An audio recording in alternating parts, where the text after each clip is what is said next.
কেন বারবার আপনারা রিফিউজ হচ্ছেন? এক হচ্ছে আপনার DS-160 ইনফরমেশনে বা আপনার ইন্টারভিউতে কোনো রকম কোনো মিসম্যাচ ছিল কিনা এই জিনিসটা দেখবেন। যে DS-160টা অনেকেই দেখা যায় যে গতানুগতিক এজেন্সি থেকে DS-160 ফিল আউট করে, সে জানেই না যে তার DS-160 মধ্যে কি ইনফরমেশন দেওয়া হয়েছে। তো ইভেন DS-160টা তাকে পাঠায়ও না।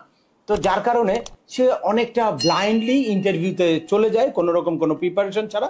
তখন দেখা যায় যে কনজুলার অফিসার কোনো একটা প্রশ্ন করলো, সেই প্রশ্নের সাথে যখনই DS-160 ইনফরমেশনের সাথে মিসম্যাচ হয় সাথে সাথে কিন্তু রিফিউজ করে দেয়। এছাড়া আমাদের অনেকেরই দেখা যায় যে বাবা মা ভাই বোন ছেলে USA তে থাকে, বা দেখা যায় যে ওই ইনফরমেশনটা কখনো দেওয়া হয়েছে কখনো দেওয়া হয় নাই, এরকম কোনো জায়গায় মিসম্যাচ থাকলে বা আগের বার অ্যাপ্লিকেশনের সময় আপনি একরকম ইনফরমেশন দিয়েছেন, সেটার সিকোয়েন্স মেনটেন না করেই পরবর্তীতে আপনার স্ট্যাটাসটা আবার চেঞ্জ করে ফেলেছেন, আপনার